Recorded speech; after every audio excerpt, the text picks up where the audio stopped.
Welcome to all Navodaya aspirants. जिस भी students को नवोदय एंट्रेंस एग्ज़ाम की प्रिपरेशन करनी है तो मेरे इस यूट्यूब चैनल पर बिल्कुल फ्री में कर सकता है। अगर आप मेरे इस यूट्यूब चैनल पर नए हो, बिना किसी देरी के किए सब्सक्राइब कर लो ताकि वीडियोस टाइम टू टाइम आपके पास पहुंच सके।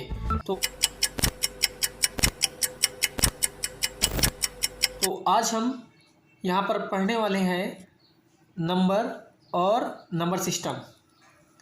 नंबर और नंबर सिस्टम में हम यहाँ पर पढ़ेंगे। पहले इसकी फर्स्ट हेडिंग पे है नंबर। नंबर होता है यानी संख्या। संख्या से बात की जाए तो संख्या बनाने के लिए पहले हमें समझना होगा कि डिजिट आपके 0 से 9 नंबर के बीच में होते हैं। और अगर इसकी नंबर की बात की जाए तो नंबर ये डिजिट आपस में मिलकर ही नंबर बनाते हैं। जैसे अगर आप 1 को 1 के साथ ऐड करोगे तो आपका 2 बन जाता है। 2 एक क्या है, एक नंबर है। तो यहाँ पर इसकी डेफिनेशन पर लिखा है एक या एक से अधिक अंक मिलकर संख्या का निर्माण करते हैं। यानी एक या एक से ज़्यादा जो नंबर मिल जाएंगे वो एक एक या एक से ज़्यादा मतलब 2 डिजिट आपस में मिल जाएंगे तब एक जाके नंबर आपका बन जाता है। तो चलिए अब जानते हैं कि टाइप्स ऑफ नंबर होते कितने हैं। टाइप्स ऑफ नंबर में आपका फर्स्ट इसमें होता है नेचुरल नंबर, सेकेंड आपका होल नंबर, थर्ड आपका इंटीजर नंबर, 4 आपका कंपोजिट नंबर, 5 आपका प्राइम नंबर, 6 आपका इवन नंबर, 7 आपका ऑड नंबर और 8 आपका कंजुगेटिव नंबर। चलिए जान लेते हैं कि प्राकृतिक नंबर यानी नेचुरल नंबर होते क्या हैं। लिखा है गिनती में प्रयुक्त होने वाली संख्याएं प्राकृतिक नंबर कहलाती हैं। आपकी स्टार्टिंग आपका होता है इस 1 2 3 4 5 6 7 8 ये ऐसे चलते जाएंगे इनफाइनाइट तक। कहाँ तक बच्चों? इनफाइनाइट तक। और सेकेंड पे आपका होल नंबर है। तो जो ये होल नंबर है इसका स्टार्टिंग कहाँ से होता है? शून्य से यानी 0 से। सभी प्राकृतिक संख्याएं मिलकर पूर्ण संख्याओं का निर्माण करती हैं। यानी इसका कहने का मतलब है कि जो आपका होल नंबर होगा वो 0 से स्टार्टिंग होगा और उसके साथ में आपका ऊपर वाला नेचुरल नंबर ऐड हो जाता है। ठीक है बच्चों? तो 0 प्लस नेचुरल नंबर मिलकर आपका क्या बन जाता है? Whole number. चलिए अब जान लेते हैं कि इंटीजर नंबर होता क्या है। इंटीजर नंबर होता है सभी पूर्ण संख्याएं और उनकी ऋणात्मक संख्याएं मिलकर पूर्णांक संख्याओं का अथवा या पूर्णांकों का निर्माण करती हैं। यानी कहने का मतलब है कि जो पूर्ण संख्याएं होंगी, पूर्ण संख्याएं अभी आपने पढ़ी है कि जो 0 से स्टार्ट होता है और उनकी ऋणात्मक संख्याओं के साथ मिलकर यानी आपकी जो ये नंबर है यानी यहाँ का होल नंबर और इसके साथ में जो ऋणात्मक नंबर मिल रहा है, ऋणात्मक यानी निगेटिव इंटीजर -3 -2 -1 और 0 1 2 3 अगर ये आपस में मिल जाते हैं तो आपका ये क्या बनाती है? एक इंटीजर नंबर बनाती है। भाज्य संख्याएं क्या होती हैं? इनको इंग्लिश में बोलते हैं कंपोजिट नंबर। तो इसकी डिफिनीशन पे क्या होता है? एक से बड़ी वे संख्याएं जो एक और स्वयं के अतिरिक्त कम से कम एक संख्या से अवश्य विभाजित हो। यानी एक से बड़ी होनी चाहिए और एक से तो वो डिवाइड होना चाहिए, साथ में एक ऐसा दूसरा नंबर भी होना चाहिए जो उस नंबर को डिवाइड कर सके। जैसे यानी यहाँ पर 4 है तो इस 4 को हम 1 से डिवाइड कर सकते हैं। तो 1 से जब हम डिवाइड कर सकते हैं तो हम इसे 2 से भी तो डिवाइड कर सकते हैं। यानी हमें एक दूसरा नंबर मिल गया। उसने कहा कि कम से कम एक नंबर हमें मिलना चाहिए। तो एक नंबर पर कौन मिल रहा है हमें? एक्स्ट्रा पे यानी 2 से हम डिवाइड करेंगे 4 को यानी 2 बार में वो डिविजिबल हो जाएगा। और आपका नेक्स्ट है 6, वो भी 2 से हो जाएगा, 3 से भी हो जाएगा, 1 से भी हो जाएगा, है कि नहीं? अब अभाज्य नंबर की बात करें तो इसको इंग्लिश में बोलते हैं प्राइम नंबर। प्राइम नंबर क्या होता है? एक से बड़ी वो संख्या है। क्या? एक से जो बड़ी होती है यानी 1 से बड़ी होनी चाहिए। जो 1 और स्वयं के अतिरिक्त किसी और संख्या से विभाजित ना हो। कहने का मतलब है कि वो एक से डिवाइड हो जाए और वो अदर मतलब खुद के ही नंबर से ही डिवाइड हो, कोई दूसरा नंबर नहीं होना चाहिए। तो वो प्राइम नंबर कौन कौन से होते हैं आपके? 2, 3, 5, 7, 11, 13 और 13 होता है। फिर आपका हो जाएगा 17, 19, इसी तरह आपके क्या हो जाएंगे, यह आपके प्राइम नंबर हो जाएंगे। सम संख्याएं, इवन नंबर, यानी वे संख्याएं जो 2 से विभाजित हो जाती हैं, यानी 2 से जो डिविजिबल हो जाती हैं वो सम संख्याएं कहलाती हैं। सम संख्याएं आपकी होती हैं 2, 4, 6, 8, 10, 12, इसी तरह से, यानी जो 2 से डिवाइड हो जाए या 2 के टेबल पर नंबर आता हो वो आपका इवन नंबर कहलाता है। नेक्स्ट है आपका विषम संख्याएं, जिन्हें इंग्लिश में ऑड नंबर बोलते हैं।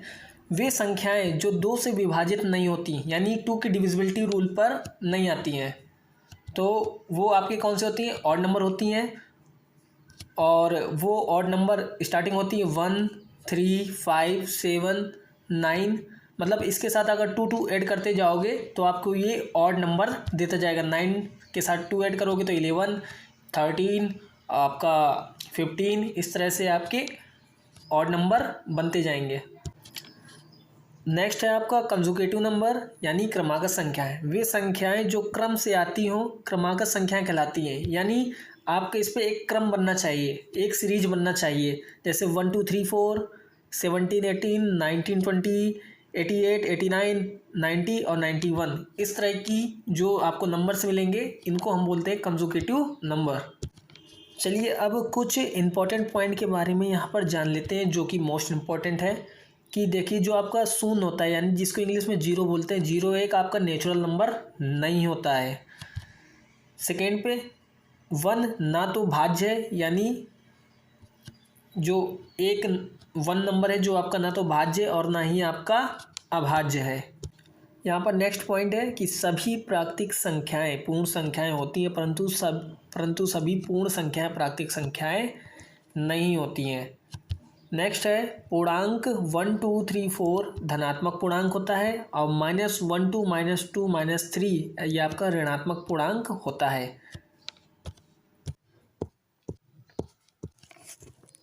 2, 3, 4 अंकों की बड़ी संख्या, यानी 2 अंकों की बड़ी संख्या है 99, 3 अंकों की 999 और 4 अंकों की 9999। और यहाँ पर जो सबसे छोटी संख्या की बात की जाए, अगर 2 अंकों की छोटी संख्या है वो है 10 और 3 अंकों की 100 और 4 अंकों की 1000। प्लेस वैल्यू क्या होती है? ये आपकी होती है कि किसी अंक का स्थानीय मान उस संख्या में उस अंक की स्थिति पर निर्भर करता है। तो स्थानीय मान ज्ञात करने के लिए हमें क्या करना होगा कि हम संख्या के दाईं ओर, यानी आपके राइट हैंड साइड से इकाई, दहाई, सैकड़ा, हजार, 10,000, लाख आदि की ओर बढ़ते हैं। जैसे आपके पास कोई नंबर है 5, 7, 9, तो आप कैसे करते हैं? आपका दाईं ओर से 9 स्टार्ट हो गया तो 9 आपका यूनिट डिजिट है। 7 आपका 10 पे आता है तो 7 × 10 तो आपका क्या हो जाता है? 70। आपका थर्ड नंबर कौन है? थर्ड नंबर पर है आपका 5 और 5 को 100 के साथ कराते हैं तो कितना हो जाता है? 500। तो इस तरह से हम प्लेस वैल्यू इसकी निकालते हैं। ठीक है बच्चों। अब फेस वैल्यू के बारे में जान लें, यानी जाति मान बोलते हैं। जाति मान क्या होता है? किसी संख्या में किसी अंक का जाति मान वही अंक होता है। यानी अगर कोई नंबर है हमारे पास 7, 8, 9, अभी इसमें हम कह दें कि आप 8 का फेस वैल्यू बताइए, तो आप 8 का जब फेस वैल्यू बताएंगे तो आप सीधा सीधा बताएंगे कि 8 का 80 होगा। ठीक है बच्चों। जैसे कि इसके एग्जाम्पल पर क्वेश्चन है कि आप 5, 8, 4, 3, 2 में आप 8 की क्या बताइए? फेस वैल्यू बताइए और इसकी प्लेस वैल्यू बताइए। तो फेस वैल्यू तो आपको पता ही है कि अभी मैंने बताया कि जो नंबर होता है, बस जो नंबर दिया होता है जिसका पूछते हैं हम वही नंबर हम सीधा आंसर दे देते हैं। यानी 8 का अगर पूछेगा तो हम 8 का क्या बताएंगे? 8 बता देंगे। और अगर इसकी प्लेस वैल्यू पूछा, क्या पूछा? Place value. तो यहाँ से स्टार्ट करो यूनिट से। यूनिट 10, 100 यानी इकाई, दहाई, सैकड़ा, हजार, है ना, और 10,000 यानी यहाँ पर सॉरी यहाँ पर 8 आ जाएगा, और 8 के बाद कितने नंबर के बाद 8 आया है, 3 नंबरों के बाद, तो उतने जीरो आपके लग जाएंगे, यानी 8000 आपका ये हो जाएगा। तो आपका इस तरह से प्लेस वैल्यू और फेस वैल्यू दोनों निकल आई। अब प्रेडिसीजर और सक्सीजर क्या होता है? प्रेडिसीजर मतलब होता है पूर्ववर्ती, और सक्सीजर मतलब होता है उत्तरवर्ती। प्रेडिसीजर में हम क्या करते हैं कि किसी संख्या में से एक घटाने पर जो संख्या प्राप्त होती है वह संख्या हमारी पूर्ववर्ती यानी प्रेडिसीजर कहलाती है। जैसे आपके पास कोई नंबर है 71, क्या नंबर है आपके पास? 71 है। 71 में अगर आप 1 को माइनस कर देंगे तो आपके पास बचेगा 70, और 70 एक क्या हो जाएगा? एक प्रेडिसीजर नंबर हो जाएगा। नेक्स्ट है, किसी संख्या में एक जोड़ देने पर जो संख्या प्राप्त होती है वह संख्या क्या कहलाती है? उत्तरवर्ती यानी सक्सीजर।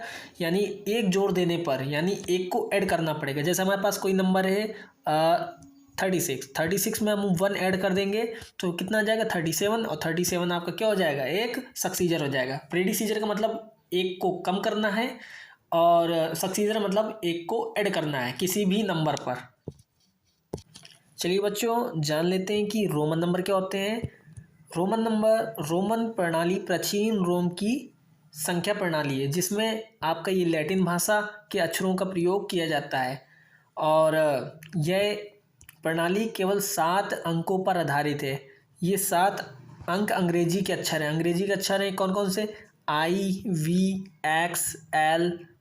और D, CD और M हैं, जिनके मान हैं, और जिनके मान कौन कौन है यहाँ पर दिए हुए हैं आपके। I पर 1 आता है, V पर आपका 5 नंबर आता है, X पर 10 आता है, L पर 50 आता है, C पर 100 आता है, D पर 500 आता है, और M से 1000 आता है। और जिस बच्चे को अगर रोमन नंबर नहीं आता है तो उसके लिए हम एक दूसरी क्लास लगाएंगे, जिसमें हम रोमन नंबर समझाएंगे, पढ़ाएंगे कि रोमन नंबर होता क्या क्या है और कैसे लिखा जाता है और कैसे इसका बनाया जाता है।